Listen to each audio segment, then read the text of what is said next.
Hello everyone, welcome back to Tony Sports Games for the first video in a long-awaited series for myself. You'll notice we are not loaded up into my tutorial team because this is not a tutorial. This is not a drill. We are finally starting our single-player playthrough series.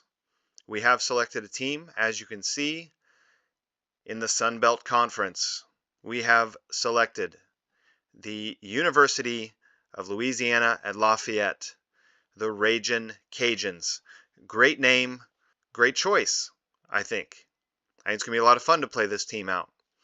In this first episode, I really want to just kind of set the stage for our story that we're going to be telling. We're setting up kind of our little universe here. I have some goals for this playthrough, so we have kind of some structure to it. But I have some ideas to try and make it fun along the way and make it a little bit like a storytelling mode. Of course, we're going to need the game to cooperate, which we're going to try to make it challenging on ourselves. So we'll see how it goes. I have a few goals. I have them written down here. So for this playthrough to be a success, and I don't really have a time limit on myself. I mean, I think we'll just start playing through a few seasons and see if we're at least making progress towards these goals. But the goals to complete this playthrough challenge are as follows. First, we want to not only make the playoffs, but we want to win a playoff game. Another thing I kind of liked about this idea would be you have some other FBS schools in the state of Louisiana. Several of them, actually. So I thought, let's make another goal to be, let's call it winning the Louisiana state title. And in order to do that, we would need to defeat the LSU Tigers. And to make this realistic, we have to do it in Baton Rouge, right?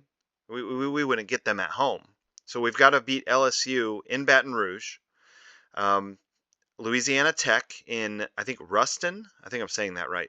You got Louisiana Tech in Ruston. Then we've got Tulane, the Green Wave, down in New Orleans. And then, of course, also with us in the Sun Belt, we have the hated, despised Louisiana of Monroe Warhawks, I think is their name. So, and then obviously we need to win the Sun Belt. But that's not, we don't want it to be a fluke. So we have three goals. We've got to win the Sun Belt back-to-back seasons. Okay, then it's not enough to win a playoff game. Or to get to the playoffs, we need to win a playoff game. And then we also need to win the Louisiana state title, which would involve beating LSU in Baton Rouge, beating Louisiana Tech, beating Tulane, and beating ULM. Now, I don't have a custom schedule file. I just went through and I've put kind of all these teams preferred on my schedule. So my schedule's full. My dance card is full. We have ULM that we should get every year in conference play. I don't know if there's, every now and then we'll miss them. Hopefully not. But so we've got Louisiana Tech. We've got Tulane on here. They also have us on their schedule. So we should be getting them every year. And then we've got LSU on here. And I put us on LSU's schedule, and I marked for LSU that it should be a home game. So hopefully, that means our schedule is going to be kind of set every year. And, this is how I want to play through it. We'll see how much the game's cooperating. Of course, I have to leave the door open to make adjustments down the road, but that's how we have it set up for right now. I really like the idea of trying to win a playoff game, win our conference, obviously, and win the state title, the unofficial state title. I think that should be a pretty big challenge. I think it will take us a while to work up to that. We have only 42 prestige as a school. So as far as recruiting, that's going to be a challenge, at least in the short term here. I think if you sort by the lowest prestige, we're on the first page here. So we're in the bottom 20 or so schools in the country in terms of prestige. So that's going to be a challenge. We're going to have some sustained success to grow that prestige over time and be able to get enough talent to win the state title, to win a playoff game, certainly. Um, and I thought about not putting LSU on the schedule the first few years because of that, because I know it's going to be very, very difficult for us. And obviously, an automatic loss every year is going to make it harder, just that much harder to build prestige and have successful seasons. But for now, we're going to set it up that way. I think that makes it more challenging. If we look at some of our settings we have here in the configuration, let's see. I do have it on hard mode, so it's going to limit our recruiting pitches that we have available. Um, I bumped the spread range up just for kind of a visual improvement. I mean, if you have it on default, then the highest spreads you ever see, I don't know if you ever see even any in the double digits. And so if this makes spreads like 60 points, I'll have to dial it back, but I just took a stab at it. Um, we have, I don't know if this is default or not. I put injury chances on high just because I think that should make it a little more challenging. Um, Rosters, I did enable us to make any position changes that we wanted, so we're going to do that. I left training camp, I put training camp games up to high. I think you should be rewarded a little bit more there for having a good development coaching staff, which we probably don't at the beginning here, but in-season gains I left normal.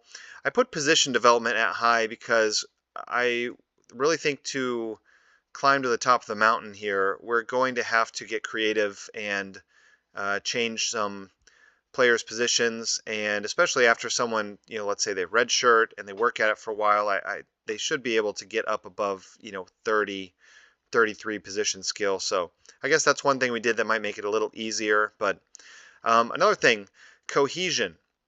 This is a new thing in this game. I don't completely understand it, but the only way to learn more about it is to dive right in. So we have cohesion effects on, and we have the effects all on high. So it is going to force us to learn and play with cohesion for best success here. I didn't change much on the positional settings. The only thing I did bump tight end a little bit up because I would like to be able to run two tight ends in running and passing. So, 5 is the max. I bumped that up. So we have 6, but I think I left the rest alone. Presentation, I have show scores off for now. I think I don't want spoilers. I don't know what these do. I really don't know what these do. I see some guys have these checked off. Maybe I'll figure out what these are all about. I have the animated figure on here because that's kind of a new addition to this game, so I want to try it out. If we don't like it, we can always change it back, but we have that. I think we left this stuff mostly alone. The one thing I did change, so the blitz weight. Okay, so the max blitz weight on by default is 0.35, and that would mean that in my play calling, if I had blitz turned up to 100, it would only blitz 35% of the time. And there are schools in the FBS that I don't know over the course of a full season, but in particular weeks blitz well over 60% of the time. So I think being able to blitz up to 50 to 60% of the time is fair there, and it's going to open up a little more variance between the teams that blitz a lot and the teams that blitz a little bit. So that's just a personal preference there. We're not going to do any custom plays, but I'll leave it on there, allow it. The other thing I think I changed here, again, to increase the difference between the teams that run a lot and pass a lot, I think I changed these from the default as well. I think the base is by default 10, but you have teams like the service academies and everything that run the ball well less than 5 or 10% of the time. So I moved it down to 5, and I increased the modifier. So if we had passing at 100 for every down, the most you could pass would be at 75. We could go to 75. So the most you'd be able to pass would be 80% of the time. That's an extreme number. But I just want a little more difference in the extremes between some of the teams. To make it more challenging for us, I've put the talking points impact on high, even though we're playing on hard mode, so we will have less talking points available. So getting the right talking points is going to be very important for us. We'll leave this the same. Now, the transfer chance, I could put it on very high. I think that would actually make this easier for us, though, because as a lower prestige school, it'd be easier for me to get better players if I have more to choose from every year in the transfer portal. So we'll leave it on high. One thing that's not realistic about this game that I'm really thankful for is the lower prestige schools, the transfer logic is the same as upper prestige schools, where your bench players are usually the ones that hit the portal. And of course, if this was like real life, at a school like Louisiana Lafayette, my best players would be the ones hitting the portal because they could go start at a Power Five school and make 600-700 grand, or if they're a million and a half, whatever. So we'll leave that on high. I would like a little safety net. Maybe the portal could help us a little bit, especially the first few weeks, but we'll leave everything else pretty much the same here. If I wanted to make this even harder for myself, I could turn the max recruiting budget up, which would give the bigger schools even more to work with. I think for this playthrough, we'll leave it the same. I think I'm making this playing hard on myself, but if it ends up too easy, that's something to keep in mind for the future, is we can start as a small school and give the big schools even more money to make it hard there. I left the conferences all the same, and we're giving a prioritized playoff situation to the Power Four, the ACC, Big 12, Big 10, and SEC. And that's all we have. That's all we've done here. So those are our basic settings. There is one other reason that I'm optimistic for long-term success with this squad, and I will show you that right here. Okay, so talking a little recruiting strategy here, I have just a little map where I've drawn some circles, as you can see. So our university, Louisiana at Lafayette, is somewhere right in the middle of this green circle.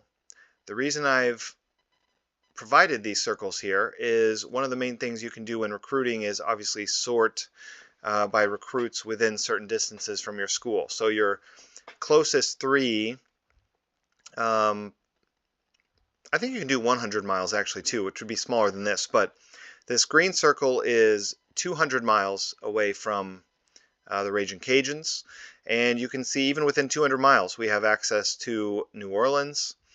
Obviously we have pretty much all the state of Louisiana, reaching a little bit into Mississippi, but look over here, we have the Houston area, a large population center here, so we have some recruits that are going to be right in our own backyard.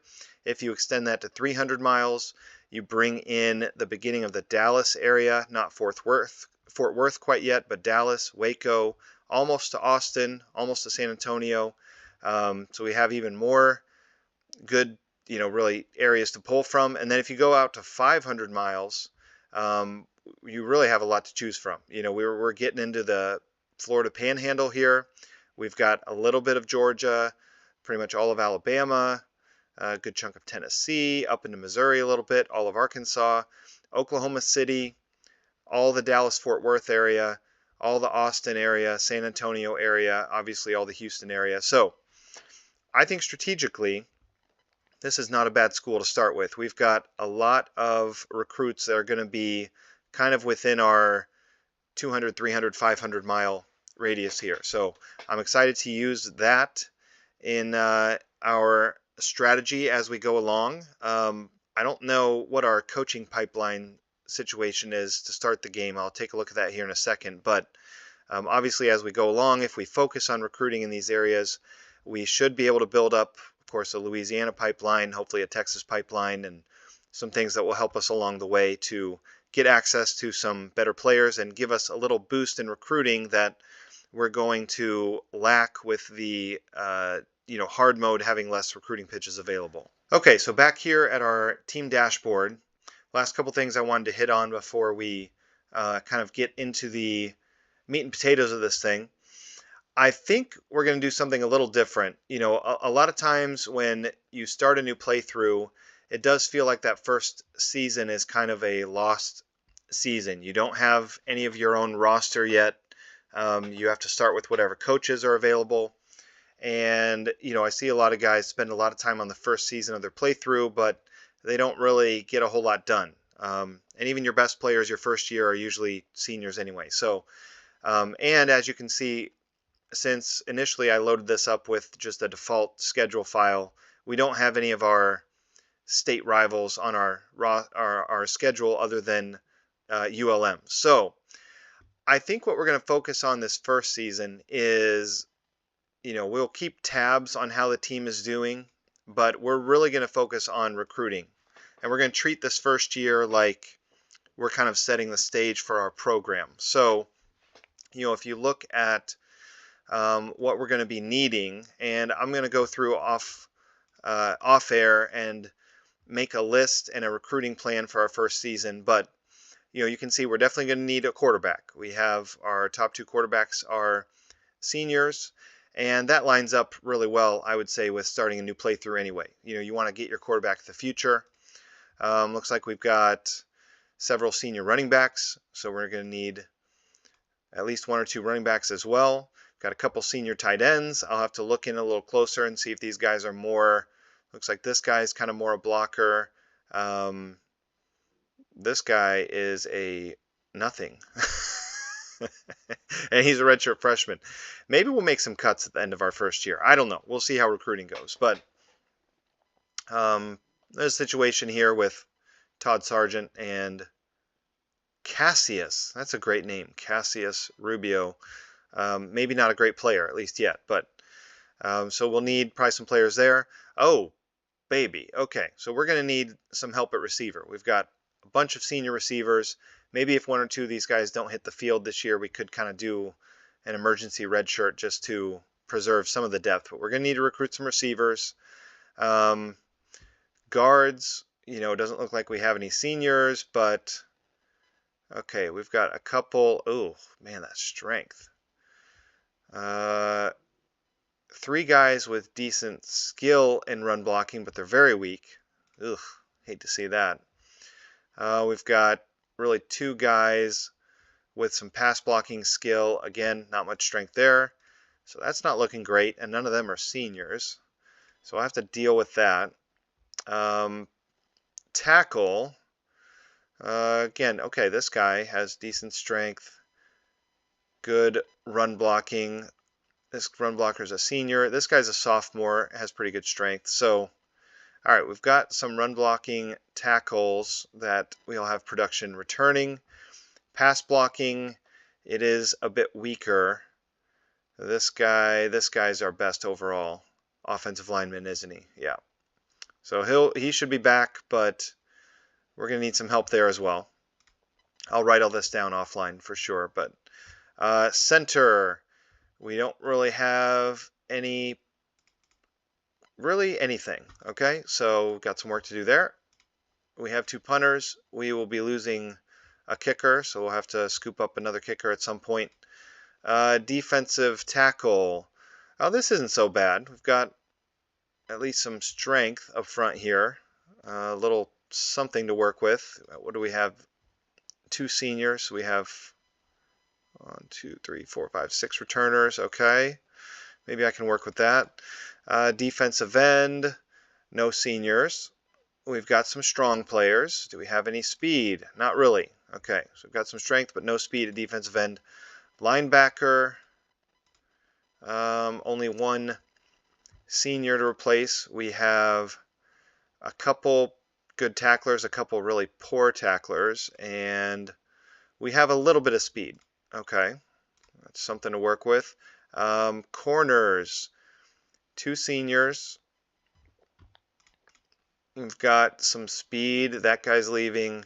This guy's leaving. So we've got 1 returning corner that at least has some speed, although he can't tackle. He's not very agile, and that's actually not terrible for a corner. So, okay, probably gonna need some help there. Let's see, strong safety, 2 seniors, so we'll have the opportunity to recruit at least 1, I think. Not a ton of speed. This is okay. This guy's a junior. Not a very good tackler.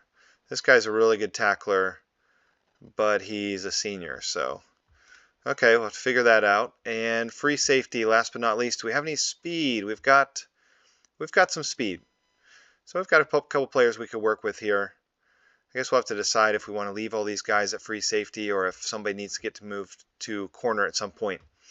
So okay, that's the roster. Let's take a look at our coaching staff. We have a head coach here. This is the last year of his contract, so we could move off him if we don't really like what he brings to the table. Looks like he brings some personality to the table. Not a lot of development, not a lot of recruiting or coaching stars here. He's conservative, he's relaxed. Run first power hybrid offense. One of the things I'm going to have to decide here is, do we want to kind of install a system, which I kind of like doing for single player playthrough? And if so, what will that be? Maybe that'll depend on how our quarterback recruiting goes. Or do we want to kind of approach every season as, what scheme will work best for us?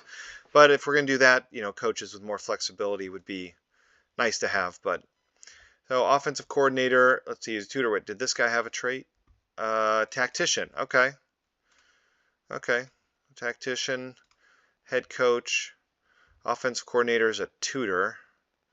A little better at coaching offense. He's got not very intelligent, not much development. I wouldn't say this staff has a ton to work with, but that's probably what to be expected, starting the game playing as a 40-some prestige school. And we've got a couple guys here with expiring contracts, so we'll have to go through and see. This guy's got 2 stars. So I don't know. Would we be able to afford better?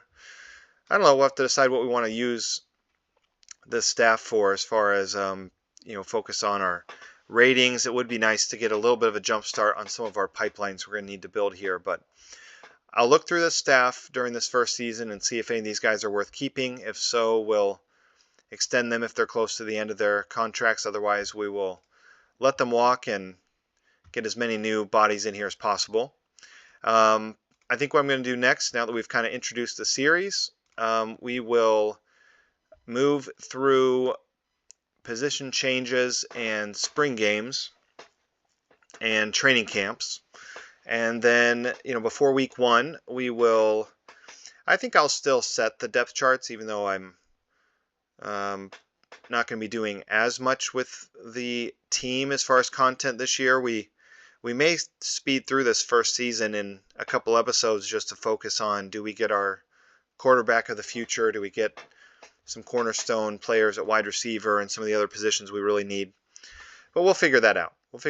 For now, this is kind of the introduction.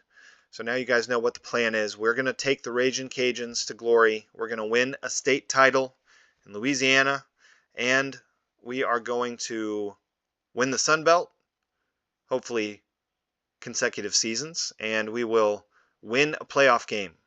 It's that or bust for us. So that's our goal. Those are our goals. This is our squad we have to start out with. Next episode, we will focus on the start of the season, building up that recruiting board. This is just kind of a short intro. So excited to get started. I've been wanting to actually play the game for quite a while, but I've been doing tutorials and different things like that. So I hope you guys come along for the ride.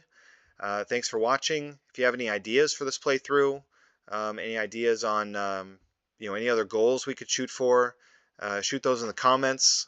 And other than that, I think it's time to play the outro. So thanks for watching. Go Ragin Cajuns, baby, and I will see you in the next video.